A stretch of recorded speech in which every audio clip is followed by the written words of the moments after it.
तो चलो देखते हैं मैथ में जो मैंने आपको 3 वीडियो दिया है इंटीग्रेशन से संबंधित, उसी क्रम में आज चौथा वीडियो होगा जिसमें मैं आपको एक आज प्रतिस्थापन विधि द्वारा समाकलन करना सिखाऊंगा। ठीक है ना, किस प्रकार से कोई फंक्शन दिया गया हो उसको किससे प्रतिस्थापित करके, किसी दूसरे चर से उसे प्रतिस्थापित करके उसका क्या किया जाएगा, समाकलन किया जाएगा। जैसे हम ये काम आप अवकलन में भी करते थे, आज वही चीज़ आप समाकलन में भी सीखोगे, कैसे फंक्शन का सब्स्टिट्यूशन मेथड के द्वारा इंटीग्रेशन किया जाता है। ठीक ना, चलो देखते हैं क्वेश्चन। पहले आप थोड़ा से कॉन्सेप्ट समझ लेना, फिर क्वेश्चन पर हम बढ़ेंगे। जैसे देखिए, आप अगर समाकलन अवकलन पर बात करिए, पहले डी डी एक्स आप मान लीजिए यहाँ पर लिखा गया हो ए एक्स प्लस बी का होल पावर n, इसका आपको करना है अवकलन। ठीक ना, तो आप जब इसका अवकलन करते थे पहले आप मानते थे, अगर आपको पता हो अवकलन जब आप पढ़ रहे थे 11th में या फिर 12th वाले पार्ट में जो आपने पढ़ा है इसका अवकलन ए एक्स प्लस बी का, तो पहले आप इसको मानते हो, कुछ इतने पार्ट को कुछ मानते हो, क्योंकि आपने फार्मूला पढ़ रखा है इसका D d x of x power नहीं, यहाँ केवल यक्स होता है, इसके साथ कुछ अटैचमेंट नहीं होता किसी का। ठीक ना, तो अगर अटैचमेंट किसी का ना हो तो सीधा सीधा आप ये पढ़े हो n x power n minus 1, ये पढ़े हो, पर कुछ अटैच यहाँ भी है, कुछ ऐड भी है, तब क्या करते, मान कर लगाते हैं। तो यहाँ पर आप मानते हो जितना पार्ट है सबको हम दूसरा कोई चर मान लेते हैं, ए एक्स प्लस बी को आप मान लेते हो टी। ठीक ना, अब क्या होगा, जब आप टी मान लिए तो याद रखना है चीज, जो चीज आप मानते हो उसी के रिस्पेक्ट में समाकलन भी होता है, उसी के रिस्पेक्ट में अवकलन भी। अगर आपने टी माना तो पूरे फंक्शन का जो अवकलन होना है, डिफरेंशिएशन होना है, वो विद रिस्पेक्ट टू टी होना है, ना कि विद रिस्पेक्ट टू यक्स होना है। अब टी के रिस्पेक्ट में किया जाएगा, तो हमें एक काम में करना होगा, जब टी मान लिए तो हम टी के रिस्पेक्ट करेंगे। तो देखो क्या एक काम कैसे किया जाएगा, हमें जो डी डी एक्स है इसको डी डी टी में कन्वर्ट कर लेना होगा। इसके लिए हम इसका डिफ्रेंशिएट करेंगे, जो माने इसको हम डिफ्रेंशिएट करेंगे, लिखेंगे यक्स के सापेक्ष दोनों पक्षों का अवकलन करने पर, या टी के सापेक्ष दोनों पक्षों का क्या कर लेंगे, अवकलन कर लेंगे, और वही चीज यहाँ पर हम पुट कर देते हैं। ठीक ना, तो या आप एक बात यहाँ अवकलन में ही समझ लो, ए एक्स प्लस बी को अगर आपने टी माना तो यहाँ पुट करिए, और आपकी बार क्या होगा, समाकलन जो होगा वो टी के रिस्पेक्ट में होगा, ना कि यक्स के रिस्पेक्ट में होगा। तब इसको आप ऐसे लिखोगे डी डी टी ऑफ, इसको आपने क्या माना, टी माना, तो जब इसको आपने टी माना तो टी पावर n हो गया। ठीक ना, अब गुणे जिसको आप माने हो उसमें यक्स है ना, यक्स है, तो गुणा करके उसका विद रिस्पेक्ट टू यक्स करोगे, d d x of a x plus b. यही इसी को कहा जाता है चेन रूल भी कहते हैं। ठीक ना, चेन रूल, श्रृंखला नियम कहा जाता है, अवकलन में ही चेन रूल कहलाता है। इसको अगर आपने टी माना पहले उसका विद रिस्पेक्ट टू, इतने को टी मान लिए तो विद रिस्पेक्ट टू टी, जिसको माने हो उसमें एक्स का टर्म है, विद रिस्पेक्ट टू एक्स खत्म कराना। ठीक ना, अब सॉल्व कर लेंगे इसको। तो इसमें फार्मूला यही लगाओ, जैसे यहाँ टी है तो टी के रिस्पेक्ट में होगा, यहाँ एक्स है तो वही चीज है, यहाँ टी का फंक्शन है तो टी के रिस्पेक्ट में किया जाएगा, तो n t power n minus 1 हो जाएगा। गुणे यहाँ पर क्या होगा, इसका अलग इसका अलग, ए और बी जो इसमें लिखे गए हैं सब कांस्टेंट टर्म हैं, अचर पद हैं। ठीक ना, तो इसका अलग इसका अलग, तो जब इसका करोगे तो यहाँ लिखा जाएगा इसका और इसका, तो ये कांस्टेंट होगा बाहर, D d x of x, x का क्या हो जाएगा, एक हो जाएगा, तो यहाँ एक हो जाएगा, और इसका क्या हो जाएगा, बी कांस्टेंट है, कांस्टेंट का डिफरेंशिएशन 0 होता है, तो यहाँ केवल ए बचेगा, ए एन यहाँ लिख दो, या एन ए लिख दो, ए एन का मतलब ए एन का मतलब चाहे ए एन लिखो चाहे एन लिखो, कोई दिक्कत नहीं उससे। टी टी का मतलब जो माने और ले आकर पुट कर दो, ए एक्स प्लस बी, ये आपने मान रखा है ए एक्स प्लस बी, मान रखे हो, पावर कितना है n माइनस 1, यही तो है ना, पावर n माइनस 1 इतना है। तो थोड़ा आप इसको ऐसा समझो, एक बात है, इसको ऐसा समझिए, ठीक, जैसे अगर ये पावर n है, अगर यही फार्मूला आप देखते तो n x power n minus 1 आता ही है, वही चीज तो आ रहा है अभी, केवल यहाँ पर ए एक्स्ट्रा आ जा रहा है, मतलब जो यक्स का कोफिशिएंट है, यक्स का जो गुणांक है वही तो एक्स्ट्रा आ रहा है। तो अवकलन में सीधा सीधा यही तो होता है, जो यहाँ पर एक्स का गुणांक होता है वही रख देते हैं, बाकी जैसे करते हैं वैसे हो जाता है। जैसे इसका करना है एक्स पावर 3 का करते हो डी डी एक्स ऑफ, तो इसका आप लिखोगे 3x² हो जाएगा, जितना है उससे कम। अगर इसका करना D d x of 3x, यहाँ लिखा गया, यहाँ 2x + 4 लिखा गया या 5 लिखा गया, उसका पावर 3 हो, इसका कैसे करोगे? इसका अवकलन क्या होगा? n(x)(n-1), यही 3 यहाँ आएगा, x का काम हमारा ये पूरा काम कर रहा है, 2x + 5 करेंगे और जितना होगा उससे कम कर देंगे, जितना पावर उससे कम कर दिए, ये हो गया, ठीक ना। लेकिन यहाँ x गुणांक कितना है? 2, जितना गुणांक होता है उससे गुणा करा लेते हैं, मतलब 6 हो जाएगा। यहाँ 2x + 5 का पावर कितना आ जाएगा? 2 आ जाएगा। यही इतना चीज याद रखना है कि जितना होता फार्मूला वो तो लगाएंगे, जो x का गुणांक होगा उससे गुणा कराएंगे, ठीक ना। जैसे ये लिख दिया जाए डी डी एक्स ऑफ, यहाँ पर 4x + 9 पावर 3 लिखा गया हो, तो यहाँ पर क्या है, इसका n(x)(n-1) करोगे तो 3x मतलब यही 4x + 9 पावर 1 कम हो जाएगा, 2 हो जाएगा। अब गुणे में क्या रहेगा? जो x गुणांक है 4 है, 4 से गुणा हो जाएगा 12, और यहाँ 4x + 9 घाते कितना आ जाएगा? 2। ये अवकलन हो गया इसका। ये तो अवकलन का पार्ट मैं बता रहा हूँ आपको, ये अवकलन का पार्ट है। पर यही चीज जब आपको समाकलन, जैसे यहाँ पर मान कर लगा रहे हो, यही है प्रतिस्थापित करना, प्रतिस्थापन विधि यही है, सब्स्टिट्यूशन मेथड इसी को कहा जाता है, सब्स्टिट्यूशन, ठीक ना, मेथड यही है प्रतिस्थापन विधि। अच्छा, जब ये हो गया, जैसे अवकलन में इसे कर रहे हो, उसी प्रकार से आपको समाकलन में भी करना होगा। जैसे यहाँ पर फार्मूले हैं, ऐसे समाकलन में भी फार्मूले हैं इसके, ठीक ना। तो फार्मूले जो उसमें बनेंगे वो कैसे बनेंगे, उसको थोड़ा हम देखते हैं। जैसे यही क्वेश्चन हमें दे दिया जाए, ax + b का whole power n, ax + b का होल पावर n लिखा गया हो, और उसका हमें करना है समाकलन, ठीक ना।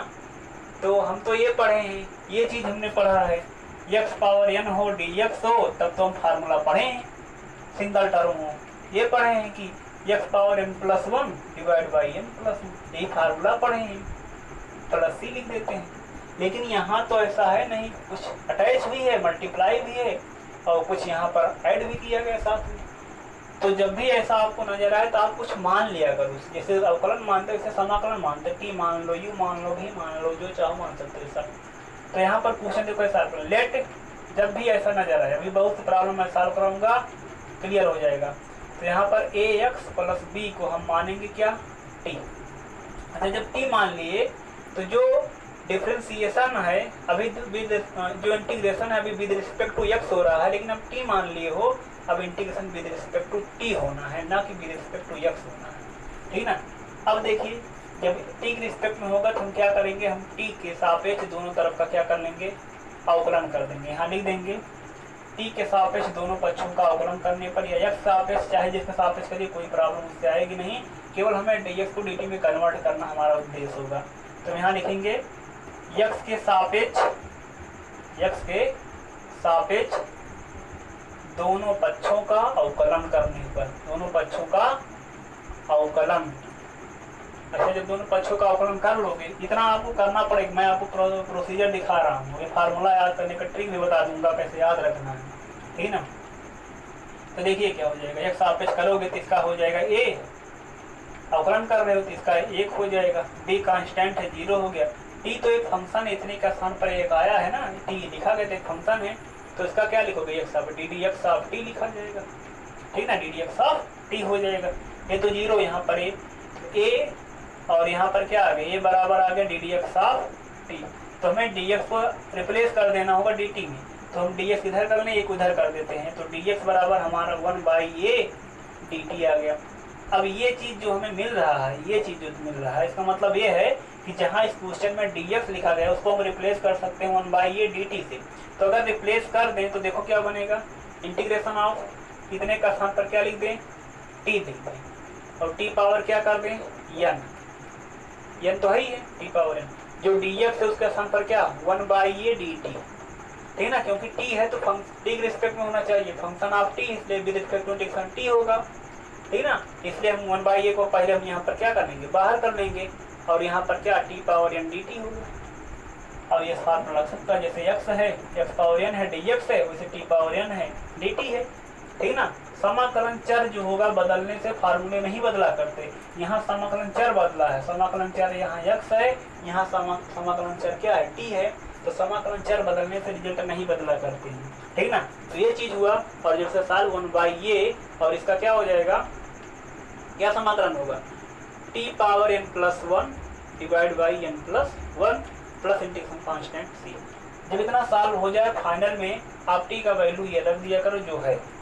तो यहाँ पर क्या लिख दोगे, ए एक्स प्लस बी पावर कितना n प्लस 1, नीचे क्या a, और यहाँ पर क्या n प्लस 1, और यहाँ पर क्या इंटीग्रेशन कांस्टेंट जो है वो लिख दिया करो, ठीक ना। ये इसका क्या होगा, इस क्वेश्चन का जो ये लिखा गया ये इसका फार्मूला बन गया।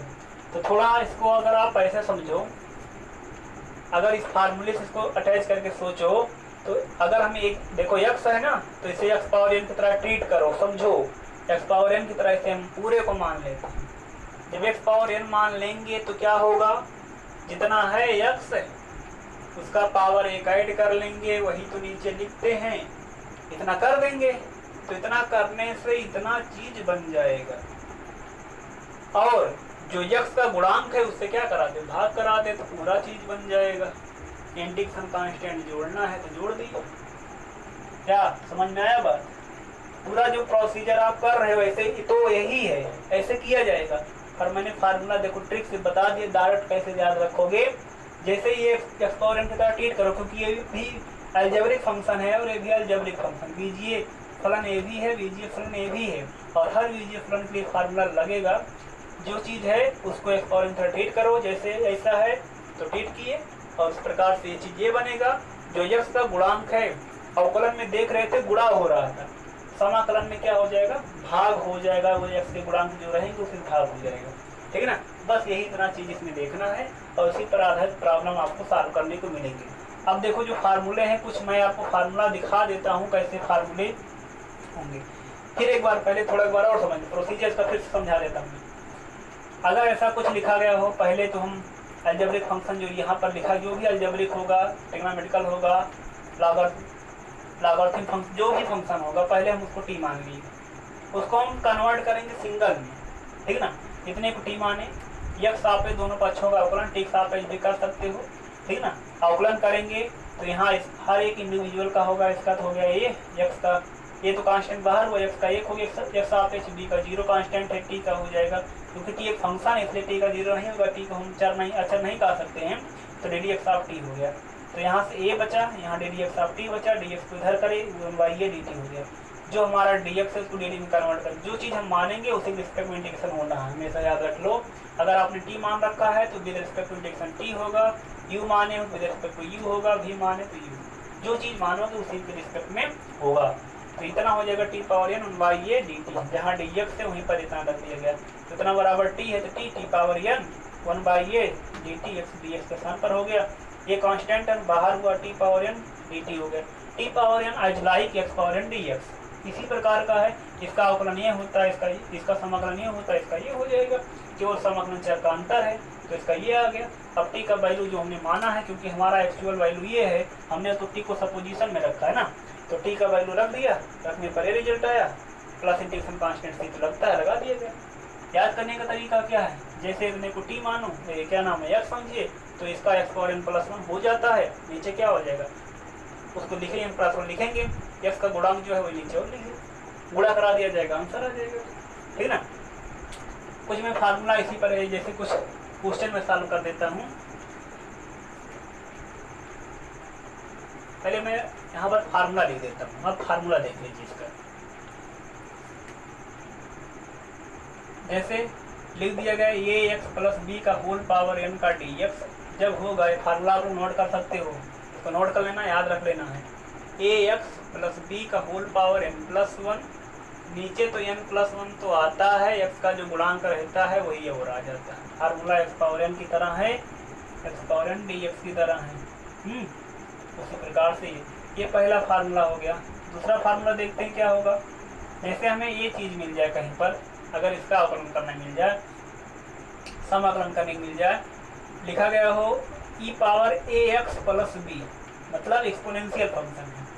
अच्छा, ई पावर एक्स अगर होता है तो इंटीग्रेशन जानते हैं पावर एक्स होता है, तो यहाँ पर एक्स गुणांक एक रहता है, यहाँ पर क्या है ए है, तो वही फार्मूला ई पावर ए एक्स प्लस बी, वही चीज़ जो x गुणांक है उसे डिवाइडेशन हो जाता है, बस यही इतना अंतर है, ठीक ना। x का जो गुणांक होगा उसी से डिवाइडेशन कर दिया जाएगा, ये इसका फार्मूला। तीसरा फार्मूला जो मैं लिख रहा हूँ उसको देखिए क्या है, a power x, A power यहाँ पर लिखा गया है px प्लस q का dx, तो इसका क्या हो जाएगा, a पावर जैसे लिखा गया ना, ये 3 पावर 4x प्लस 5 ऐसे कुछ, ठीक ना, इस टाइप के फंक्शन का जब समाकलन करना हो तो a पावर x का क्या पढ़े हो, a पावर x का जो इंटीग्रेशन पढ़े हो वो a पावर x अपन लागे होता है बेसाफी, तो ऐसे इसका हो जाएगा a power px plus q हो जाएगा अपान लाग ऑफ कितना हो जाएगा, लाग ऑफ a रहता है, लाग ऑफ ये लिखा जाएगा, ये लिखोगे।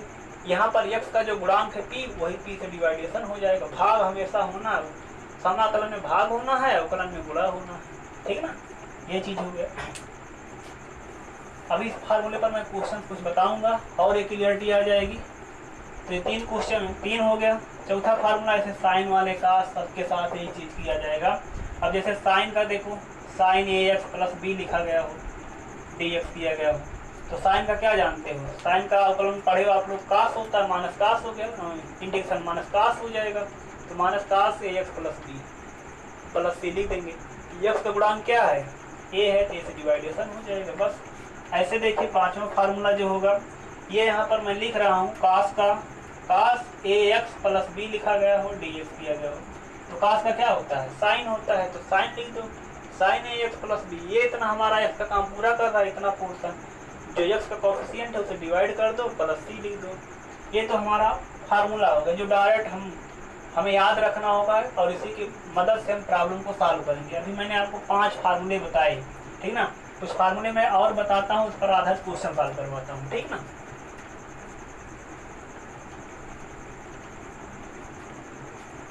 जैसे कुछ फार्मूले जो और इस पर लगेंगे, ठीक ना, तो मैं और लिख रहा हूँ यहाँ पर।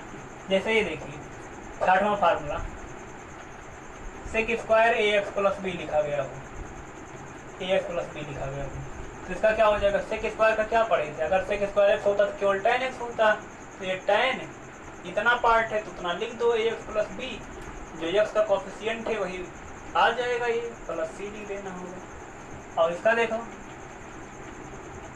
Cot square ax plus b का dx अगर लिखा गया हो, कॉट स्क्वायर का क्या होता है, माइनस कॉसेक x, तो माइनस कॉसेक x का मतलब ax plus b divide by x coefficient है, प्लस c कर देंगे, ये चीज हो जाएगा, ये तो इसका हो जाएगा। और एक पार्ट, एक फार्मूला और पढ़ लेते हैं। जैसे आप लोग इसका पढ़े थे, सेक ax प्लस b और tan ax प्लस b। अभी आपको फार्मूला बताया गया था, ये इसके पहले भी सेक x इंटू tan x, इसका इंटीग्रेशन पढ़े थे, सेक x होता है, सेक x होता है, तो ऐसे ये भी तो है सेक x tan x, तो इसका क्या हो जाएगा, इसका सेक x हो जाएगा, तो इसका भी हो जाएगा सेक x, सेक ax प्लस b हो जाएगा। जो x का कोफिशिएंट है उसी से डिवाइडेशन भी होता है, प्लस c कर दिया जाता है, इतना हो गया, ठीक ना। ये हो गया इसका 7वां फार्मूला, ये हो गया, ये 6वां हो गया, ये 6वां है, 7वां, ये 8वां फार्मूला हो गया। अब एक फार्मूला और देख लीजिए, 9वां फार्मूला जो इसी पर आधारित तो भी है। मान लीजिए ये लिखा गया हो cosec ax plus b into cot ax plus b लिखा गया हो, इसका क्या होता है, minus cosec x into cot, इसका क्या होता है, माइनस कॉसेक x होता है, minus cosec ax plus b divideation किससे होगा, a से, प्लस इंटीग्रेशन कांस्टेंट तो लिखना ही है। ये हो गया एक फार्मूला और 10वां फार्मूला है, एक सूत्र और मैं लिख देता हूँ। जैसे अगर 1/x आप लोग पढ़े होंगे, 1/x का इंटीग्रेशन जो होता है log x होता है, बेसाफी होता है, तो उसी प्रकार से अगर ax प्लस b है, इसका dx दिया गया, तो यहाँ पर इसका क्या हो जाएगा, log x हो जाएगा, तो log ax प्लस b हो जाएगा, और x का जो कोफिशिएंट a है उसी से डिवाइडेशन होना है, प्लस c हो जाएगा। ये हो गया कुछ फार्मूले आपके, जैसे मैंने एक का प्रूफ करके दिखाया उसी प्रकार सबके प्रूफ हैं, ठीक ना।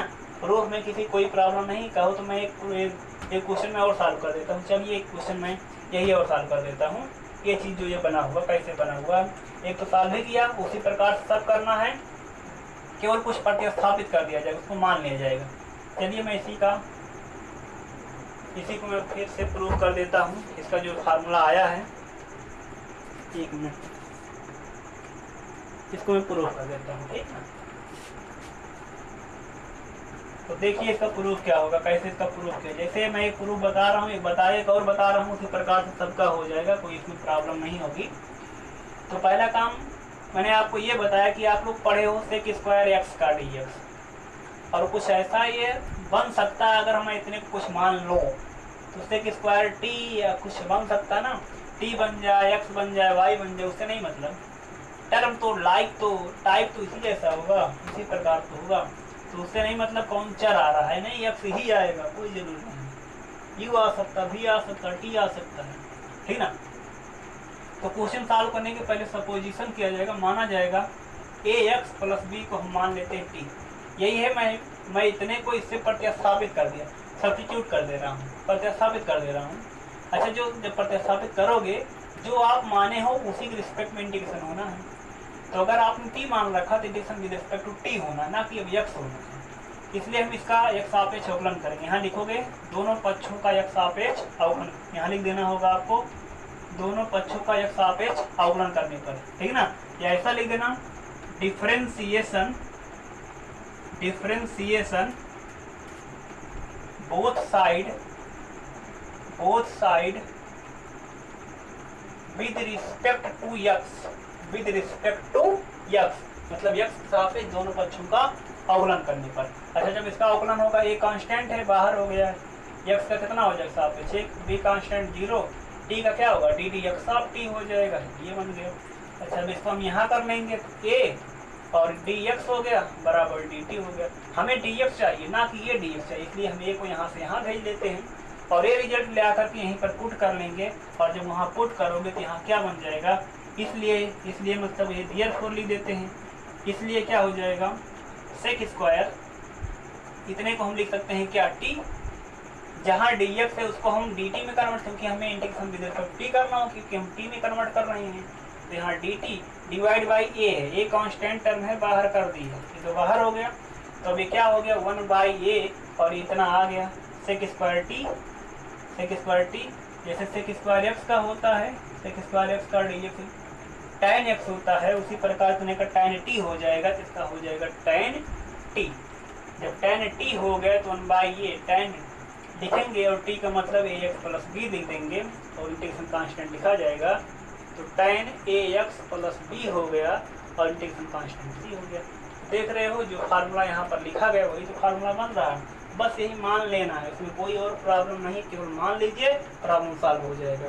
प्रतिस्थापित कर दीजिए, प्रॉब्लम सॉल्व हो जाएगा। इसीलिए इस विधि का नाम क्या है, प्रतिस्थापन विधि। जैसे अवकलन में किया जाता था वैसे समाकलन में जो यक्स का गुणांक होता है उसी से इसमें भाग होता है।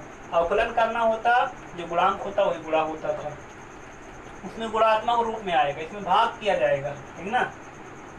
व्युत्क्रम है क्योंकि अवकलन की विपरीत प्रक्रिया पढ़ रहे हो, समाकलन तो यहाँ पर विपरीत होगा, उसमें गुणा तो इसमें भाग होना है, ठीक ना। तो अब देखते हैं कुछ क्वेश्चंस इसी पर बेस्ड जो हैं उसको सॉल्व करते हैं। अभी आपको प्रतिलोम त्रिकोणमितीय फलन के और भी प्रॉब्लम मिलेंगी जो मैंने इसके पहले वीडियो में आपको बताया था, तो ये थोड़ा बताना जरूरी था क्योंकि ये भी क्वेश्चन साथ में लेकर चलना है, तो उसको भी मैं सॉल्व करवाऊँगा, बस इसी के साथ वो भी चलेगा। पहले कुछ क्वेश्चन समझते हैं, ठीक ना, ताकि इस बात को आपको रियलाइज ना हो कि मैंने अवकलन नहीं पढ़ रहा, कैसा समझ में आएगा, सब कुछ समझ में आएगा। जैसे मैं बता रहा हूँ बस फॉलो करते चलिए, अच्छी तरह से समझ में आएगा, ठीक ना। आपने अवकलन 11 का पढ़ रखा है, उतना काफ़ी पर्याप्त है पूरा, ठीक ना। 12th भी पढ़े हो, कल पढ़ाए हैं आपको, ठीक ना, पूरा समझ में आएगा अच्छी तरह से। तो एक क्वेश्चन मैं यहाँ पर ले रहा हूँ, क्वेश्चन ये है कि जैसे लिखा गया यहाँ पर x पावर 2 का क्यूब, क्वेश्चन नंबर 1 ये है। पहला क्वेश्चन यहाँ पर मैं सॉल्व कर रहा हूँ, x पावर 2 का होल पावर 3। तो ये कैसा है कि ऐसा x प्लस बी का होल पावर n dx जैसा है। अभी मैंने बताया इसका formula, ax plus b power जितना रहेगा उसमें एक ऐड करो, वही नीचे भी लिखो, x का जो गुणांक है वही लिख दिया करो, वही यहाँ करना है। जब वही करोगे, अब मैं सीधा फार्मूले से बता देता हूँ, मान करके आप लगा सकते हो, ठीक ना। तो अगर फार्मूले से लगाओ सीधा तो x प्लस 2 पावर कितना है 3, 1 जोड़ दो 4, नीचे भी कितना है 4, प्लस क्या लिखोगे c, यही तो होगा। एक गुणांक यहाँ पर 1 है, एक से भाग करने का कोई मतलब ही नहीं बनता, तो तो एक मतलब भाग है लेकिन इफेक्ट नहीं पड़ रहा है, तो बस इतना आंसर हो गया। ये तो आगे आप फार्मूला यूज कर लीजिए, तब हो गया। अच्छा, आपसे अगर कहा कि टेंशन मान लीजिए यही क्वेश्चन आपको सॉल्व करना पड़ रहा है, प्रतिस्थापन में से कहा दिया हल करने के लिए 2 नंबर में, तो आप मानोगे क्या? मानोगे x+2, क्योंकि हमें ऐसा एक ही सिंगल का पावर कुछ बन जाए, x t y कुछ भी हो उससे नहीं मतलब है, x है तो कोई दूसरा मानेंगे, +2 को हम मान लेंगे t के साथ एक सापेक्ष अवकलन कर देंगे, तो एक सापेक्ष अवकलन करेंगे तो इसका 1 हो जाएगा, इसका कांस्टेंट है 0 हो जाएगा, इसका हो जाएगा ddx हो जाएगा, ठीक है नहीं, t का 0, तो इसका यहाँ से dx बराबर क्या आ जाएगा, dt आ जाएगा। ले आकर के उसी क्वेश्चन में पुट कर देंगे, जब पुट करोगे इतने का स्थान पर क्या हो जाएगा, t हो जाएगा, t हो गया, पावर कितना 3, और dx बराबर क्या रिजल्ट आ गया, dt आ गया। अब इतना बन गया, तो जब इसका हो जाएगा तो इसका वही सूत्र लगाओ, x पावर n का dx, x पावर n+1, नीचे n+1, तो यहाँ पर क्या हो जाएगा, जितना पावर उसमें एक जोड़ेंगे 3 1 4 हो जाएगा, नीचे भी 4 प्लस इंटीग्रेशन कांस्टेंट 3, तो यहाँ t का मतलब x+2 है, तो x+2 पावर कितना 4 डिवाइड बाई कितना 4 प्लस c, तो ये आपका जवाब हो गया x+2 power 4 divide by 4 plus c। इसी टाइप के क्वेश्चन आपको इसमें सॉल्व करने हैं। तो एक क्वेश्चन ये हो गया जो किसी फार्मूले पर था, और क्वेश्चन आप बाय करके देख सकते हो, स्क्रीनशॉट ले लिया करो और आराम से फिर देखा करो उसको। मैं क्वेश्चन नंबर दूसरा आपको बता रहा हूँ, जो थ्योरी बताया बस उसी पर आधारित क्वेश्चन अभी आपको दे रहा हूँ। जैसे देखिए ये क्वेश्चन है 1/, यहाँ पर लिखा गया 3x+4 पावर यहाँ पर लिखा गया 5, इसका इंटीग्रेशन करना है, इतना लिखा गया ना, आपने इसका पढ़ा होगा 1/x पावर n हो, x पावर n ऐसा होता, ऊपर ले आते x पावर -n हो जाता, dx हो जाता, और इसका सूत्र लगा देते x पावर n का, n+1 -n+1 करते, नीचे वही -n+1 + c आ जाता, यही आंसर बनता। पर ये ऐसा सिंगल टर्म तो है नहीं, इसलिए हमें इसमें कुछ मानना होगा। यहाँ पर देखो मान कैसे लगे, लेट 3x+4 को क्या मान लेंगे, t मान लेंगे। अब क्या करेंगे, डिफ्रेंशिएट दोनों साइड का किससे, विद रिस्पेक्ट टू x, यहाँ लिखेंगे differentiate both side with respect to x, दोनों पक्षों का एक सापेक्ष अवकलन करने पर। तो अवकलन इसका होगा 3x का भी 4 का भी, तो 3x का जब करूँ 3 कांस्टेंट बाहर, x का क्या हो जाएगा 1, 4 कांस्टेंट 0, t का कितना हो जाएगा ddx ऑफ t हो जाएगा, इसका तो 0 हो गया, यहाँ पर 3 आया, और यहाँ का dx यहाँ भेज दिए बराबर dt आ गया। हमें क्या चाहिए, dx चाहिए ना, इसलिए हम dx को यहाँ रोके, 3 को यहाँ से यहाँ भेजे, ये रिजल्ट ले आकर यहाँ पुट करेंगे। पुट करोगे क्या बनेगा, 1/, इतने बराबर क्या माने हो, t माने हो, यही तो है t, तो t पावर कितना होगा 5 होगा, dx के स्थान पर dt लिखोगे डिवाइड बाई 3 आएगा, 1/3 को बाहर कर लोगे, 1/3 जब बाहर होगा, और ये वाला जो 1/t/5 इसको ऊपर ले जाओ, t पावर -5 dt हो जाएगा, तो 1/3 जितना पावर होता है उसमें एक ऐड करते हो, तो t पावर -5 में एक जोड़ोगे तो -4 आएगा, -4 डिवाइड बाई कितना होगा -4, प्लस क्या लिखा जाएगा, इंटीग्रेशन कांस्टेंट हो जाएगा। तो जब इतना t का वैल्यू आप रख सकते हो, t का मान कितना है 3x+4, लास्ट में कन्वर्ट कर दिया करो, तो यहाँ 3x+4 पावर कितना हो जाएगा -4, और नीचे कितना होगा 4 3 12 -12 प्लस c। इसको कैसे और लिख सकते हो, जो पावर ऊपर नेगेटिव नीचे अगर पॉजिटिव, तो इसको यहाँ पर मैं लिख दे रहा हूँ 1/3x+4 पावर क्या 4, यहाँ वाला जो माइनस है यहाँ लगा देता हूँ, यहाँ 12 लिख देता हूँ, प्लस c हो गई। ये आपके क्वेश्चन का जवाब हो गया। अच्छा, डायरेक्ट आंसर लेना होता तो डायरेक्ट भी समझ सकते, देखो इसका है ऊपर जाएगा, जहाँ धर निगेटिव हो जाएगा, जब निगेटिव हो जाएगा तो यही सूत्र यहाँ पर आप डायरेक्ट लगा सकते, यही सूत्र लगा करके x पावर n वाला, तो जितना पावर होगा -4 होगा, वही नीचे पावर कर लेंगे, एक पूर्णांक भाग करा देंगे, 4 3 12 आ जाएगा डायरेक्ट, ठीक है ना। तो आप उससे भी कर सकते हो डायरेक्ट लगा करके भी, और जो यहाँ पर इसका जो मेथड है जो मैंने आपको दिखा दिया, फार्मूले भी बता दिया। अब और क्वेश्चन देखते हैं। पहले आपका कॉन्सेप्ट क्लियर रहे तो आप क्वेश्चन अपने मन से भी सॉल्व कर सकते हो। ज़्यादा क्वेश्चन सॉल्व करवाना मेरा पर्पज नहीं, आपका कॉन्सेप्ट क्लियर हो, ये मेरा प्राइमरी पर्पज है, ठीक ना। क्वेश्चन नंबर 3 हम बताते हैं आपको। जैसे लिखा गया हो साइन, यहाँ पर 3x - 7 लिखा गया हो, इसका हमें इंटीग्रेशन करना है। हम तो ये पढ़े हैं आपको पता होगा हमें ये बताया गया है माइनस cos x होता है प्लस c लिखते हैं, लेकिन ये क्या आ गया है, तो यही कितना ज़्यादा आ रहा है, तो एक ही होता तो वही टाइम बनता। तो जो ज़्यादा नज़र आ रहा पूरा मान लिया, नहीं कि इसको मान लिया, पूरा माना करो एक चीज़, एक वेरिएबल।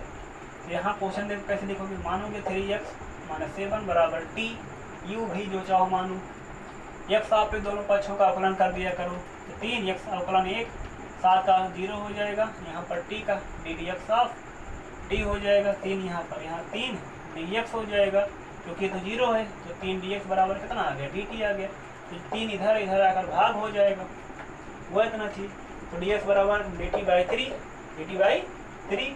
अब रिजल्ट यहाँ पुट करो, ये रिजल्ट जब यहाँ पुट करोगे तो रिजल्ट क्या, यहाँ क्या बना, साइन इतने का स्थान पर क्या लिखोगे, t लिखोगे, तो यहाँ t करो, और dx के स्थान पर होगा dt/3, जो 1/3 इसको बाहर कर लिया करो। जब 1/3 बाहर हो जाएगा तो यहाँ क्या बचा, साइन t का dt, तो साइन का डिफ्रेंसिएशन क्या होगा, माइनस माइनस यहाँ लगा दी मैंने, cos t हो जाएगा plus integration constant c 1/3 cos, और t का मतलब क्या है, 3x माइनस 7 है, प्लस c कर दिया, इतना आगे इसका। अगर डायरेक्ट किए होते क्या होता, साइन का क्या जानते हो, माइनस cos, जो x लिखा गया वो लिखो, x का जो गुणांक वो इससे भाग करा दो, आंसर मैच कर गया, प्लस c, चाहे ऐसा लगा लो चाहे ऐसा, एक बटे करके लिख दो, कोई दिक्कत उससे नहीं होती, ठीक है ना। ये इस क्वेश्चन का जवाब है, ठीक है ना, नोट करिए, बता रहा हूँ। चलिए और देखते हैं दूसरा क्वेश्चन इसके बाद। जितने फार्मूले मैं आपको बताया बस उसी पर क्वेश्चन बता रहा हूँ। अब इसी पर अगला भी वीडियो इसी पर बेस्ड और भी प्रॉब्लम होंगे, आप लोग भी सॉल्व करिए, नहीं आएगा ग्रुप में डाल देना क्वेश्चन, या मेरे नंबर पर भेज देना, मैं सॉल्व कर दूंगा, ठीक ना। सॉल्व करके आपको वीडियो के माध्यम से उसका रिजल्ट दे दिया जाएगा, ठीक है। जैसे देखिए अगर ये क्वेश्चन लिखा गया हो कि यहाँ पर लिख दिया गया सेक स्क्वायर, यहाँ पर 7 माइनस 4x लिखा गया है dx, 7 माइनस 4x का dx, अब की बार ऐसा लिखा गया है, तो उससे कोई प्रॉब्लम नहीं, चाहे पॉजिटिव हो निगेटिव हो, उससे नहीं मतलब, उसका केवल कोफिशिएंट हमें देखना होता है, पॉजिटिव होगा पॉजिटिव से डिवाइडेशन होगा, निगेटिव निगेटिव से हो जाएगा, उससे कोई प्रॉब्लम नहीं। हम तो इसका पढ़े हैं ना, सेक स्क्वायर x का dx जो कि tan x होता है, ये तो निगेटिव आ गया, तो निगेटिव हो गया, तो हमें पूरी इतना 2 टर्म है पूरा मान लो, तो क्या करोगे, late 7 minus 4x equal to क्या मानोगे, t मानोगे। जब तक t मान कर चलोगे इसके बाद लिखोगे क्या, differentiation both side with respect to t या विद रिस्पेक्ट टू x आवे दोनों पक्षों का अवकलन, तो 7 का 0, यहाँ पर इसका होगा 4 कांस्टेंट, x सापेक्ष x का 1 हो जाता है अवकलन, और t का क्या हो जाएगा, ddx ऑफ t हो जाएगा। अच्छा यहाँ पर क्या बचा, -4 बचा, यहाँ का dx यहाँ कर दो, बराबर dt हो गया। अब 1 -4 जो यहाँ इधर ले आओ, dx बराबर -1/4 और dt हो गया, तो ये चीज़ आपको मिला, dx बराबर -1/4 dt। इस रिजल्ट को यहीं पुट कर दिया करो। तो जब वो रिजल्ट वहाँ पुट किया जाएगा तो बनेगा क्या, बनेगा ये, देखिए ये चीज़ यहाँ आया, तो सेक स्क्वायर इतना बराबर t माने t लिख दो, dx बराबर क्या आ गया, -1/4 कांस्टेंट बाहर कर दिया और d2 यहाँ भेज दिया, -1/4 सेक स्क्वायर t का क्या हो जाएगा, tan t, अगर x है t है तो t आएगा, तो इसका हो जाएगा tan t और plus integration constant c, -1/4 tan t तो हमें दिया नहीं गया, तो हम तो माने हैं, तो जो लास्ट में रिप्लेसमेंट कर दिया करो, 7 माइनस 4x हो जाएगा, प्लस क्या हो जाएगा c, कीजिए और आंसर यही आपका उत्तर होगा इस क्वेश्चन का, ठीक ना। -1/4 tan 7 माइनस 4x, बात क्लियर होगी, नोट करो जल्दी।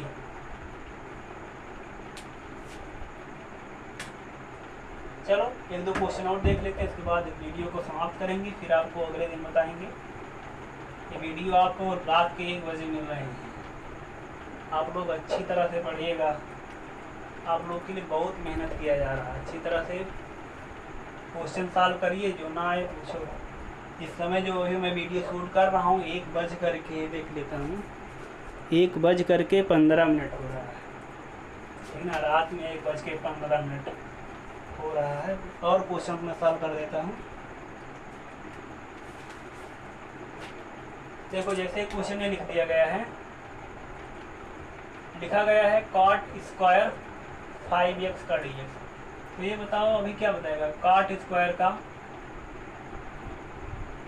cot स्क्वायर अगर लिखा cot स्क्वायर x का क्या होता है माइनस, यहाँ cot नहीं लिखा गया है, नहीं cot स्क्वायर ही है, cot स्क्वायर ही लिखा, ठीक ना।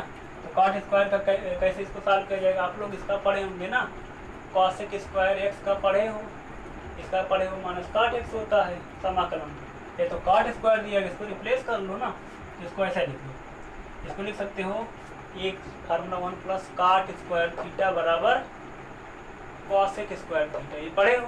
तो वहाँ से cot स्क्वायर थीटा निकाल लो रिजल्ट, cosec स्क्वायर थीटा -1 हो जाएगा। इसको लिख सकते हैं हम cosec स्क्वायर थीटा का काम हमारा 5x कर रहा है, 5x -1 फार्मूले का हो गया, dx हो गया।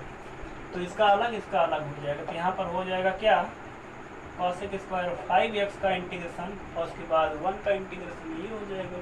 अच्छा जब इसका करोगे तो आपने पढ़ा किसका है, केवल x का पढ़ा है, cosec स्क्वायर x का पढ़ा है।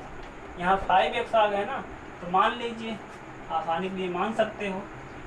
तो यहाँ पर जब मान कर लगाओगे तो यहाँ पर जो मान है उसको यहाँ लिख देना, लेट 5x = t मान लेते हैं। तो x यहाँ पर t हो गया, तो यहाँ पर dx बराबर क्या, x आप शोधन कर देना दोनों पक्षों का। तो यहाँ पर 5 dx का हो जाएगा, इसका x का हो जाएगा 1, इसका हो जाएगा ddx ऑफ t हो जाएगा। तो इसको यहाँ dx को यहाँ कर देंगे और 1/5 यहाँ 1/5 हो जाएगा और dt हो जाएगा। यही रिजल्ट आप यहाँ पुट कर लो। तो जब पुट करोगे तो मैं यहाँ सॉल्व कर देता हूँ, 1/5 कांस्टेंट बाहर हो जाएगा और ये हो जाएगा क्या, cosec स्क्वायर 5x को क्या लिख सकते हो, तो 5x इसको क्या माने हो, t माने हो, और यहाँ dx के स्थान पर क्या 1/5 dt, 1/5 तो मैंने बाहर कर दिया, dt और लिख देता हूँ। यहाँ पर क्या 1 का dx हो गया। तो सॉल्व कर लेते हैं, 1/5 cos स्क्वायर का क्या होता है -cot x होता है, तो माइनस यहाँ लगा देता हूँ, और cot t है तो t लिख देंगे, cot t हो जाएगा माइनस इसका 1 हो जाएगा, कंबाइंड कांस्टेंट c हो गया। तो अब t का वैल्यू रख देते हैं, t का वैल्यू क्या है 5x है, तो माइनस क्या हो जाएगा cot 5x डिवाइड बाई क्या 5 - x प्लस c। अच्छा डायरेक्ट आंसर लाना होता तो यहीं से लिख सकते थे, cos स्क्वायर का क्या होता है -cot x, x का मतलब 5x, और जो गुणांक रहता है तो डिवाइडेशन होता है। उसके बाद x का क्या होता है, a का क्या होता है x होता है plus constant c। Direct answer भी मिल सकता है, 2 लाइन आगे बढ़ना पड़ेगा, प्रतिस्थापन विधि है, ठीक ना। इस प्रकार से क्वेश्चन सॉल्व करोगे। आप लोग को ये भी पता होना चाहिए, जब क्वेश्चन आपको यही दिया गया है तो आप अभी यही लागू करिए।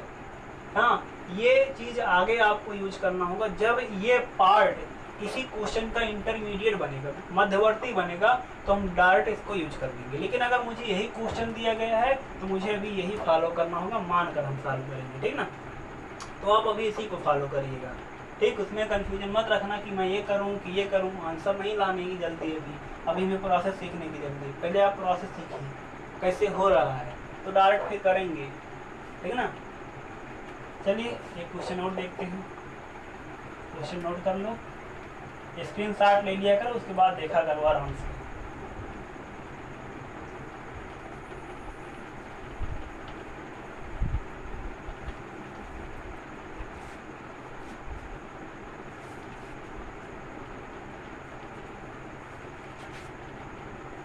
चलिए क्वेश्चन और सॉल्व कर रहे हैं, लास्ट क्वेश्चन है।